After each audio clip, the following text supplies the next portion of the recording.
On everyone, my name is Matt Jarbo, and you know Smash Ultimate comes out here pretty damn soon. I think in just a couple weeks, the Switch version of the new Smash game is going to be hitting players' hands, and people are already gearing up their pro controllers to kick a lot of ass and take a lot of names. But unfortunately, with every prominent release, there's always leaks in some form or another, right? Especially when it comes to something as big and as amazing as Super Smash Bros. Ultimate. A lot of people want to know what's going to happen. They want any little tidbit of information, and YouTube is oftentimes a great place to get commentary on that leaked information or to even see what it is yourself. Except when you do something like taking leaked music from Super Smash Bros. Ultimate and putting it on your YouTube channel, you run the risk of getting nuked off the platform, which is exactly what happened here. Super Smash Bros. Ultimate music leaks leads to 2 YouTube accounts being deleted. 2 prominent video game music channels are facing deletion after uploading previously unreleased Super Smash Bros. Ultimate songs before the game's release. Now, a lot of people are upset about this, right? A lot of people are upset. The 2 YouTube creators are upset about this. They've lost their channel, and people are mad at Nintendo for taking them down. They are. They legitimately are. And I'm not mad about that at all. I think that is a completely worthwhile thing to lose your channel over. If anything, that is a worthwhile thing to lose your channel over, but we'll talk about my opinion here in a minute. Now, it says a retail leak of Super Smash Bros. Ultimate 2 weeks before its release date has indirectly led to the suspension of 2 prominent YouTube game channels found to be uploading previously unreleased music. Crunchy and Distifizer were both struck with multiple copyright claims after uploading the music, in some cases uploading extended versions of songs that Nintendo had not previously revealed. Over 20 copyright claims were filed on Crunchy's account alone, showing that Nintendo meant business with these preemptive uploads. Crunchy tweeted about the fate of his channel in a 2-tweet thread, saying here, for those wondering, I have 21 copyright strikes now. This will probably go higher. You can probably guess why. The odd part is that I've been given strikes for songs from the older Smash titles too. I do not have access to my channel settings as a result. Saying here also, my other channel that I've used before gaming is okay. That will be unharmed. I will not be using it though.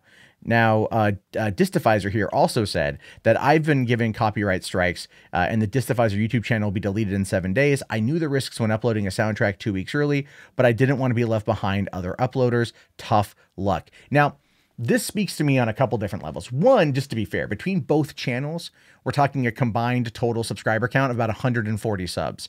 That's been prominently discussed in the different articles talking about on here. I don't quite know why they're wanting to combine them for the larger number, maybe to try to assign some kind of prominence to the idea of it. Like, oh, these people with the 140,000 subscriber channel gone instantly. It's not actually. It's not. They didn't each have 100,000 subs. They didn't each get a silver play button to cry over in an unboxing video. That would just be me.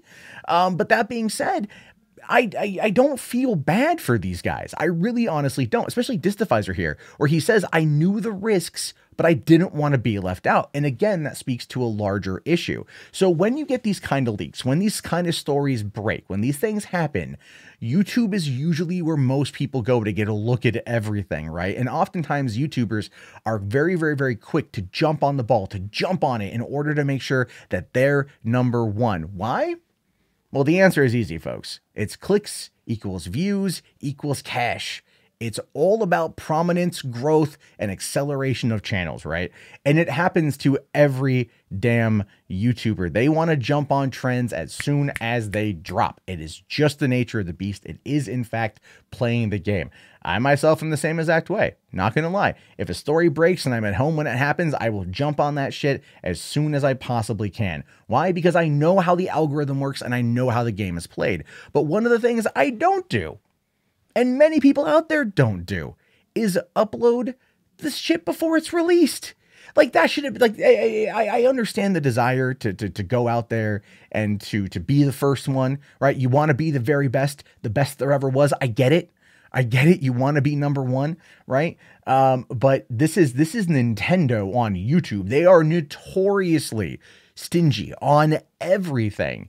And to sit there and upload extended versions of songs that aren't released yet based on a retail leak of the game, that is just bad news, guys. That is bad, bad, bad news. That's playing with fire knowing that you're going to get burned. There is no way these guys who upload these music,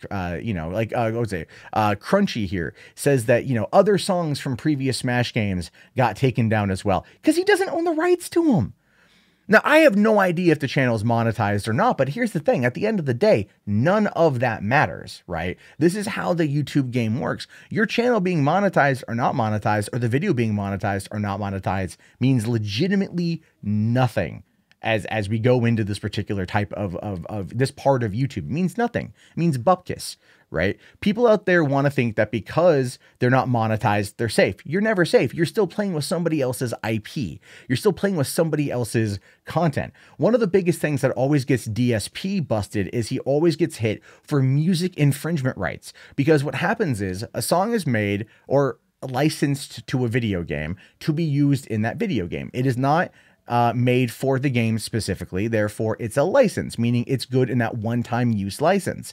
So people who stream video games and that song plays, that might get picked up by the Content ID filter on YouTube, which, by the way, with Article 13 going into effect in the UK, is going to heavily amplify that already janky-ass Content ID filter. And then that's going to make things worse. But when that song gets uploaded and it gets tagged, everything gets hit.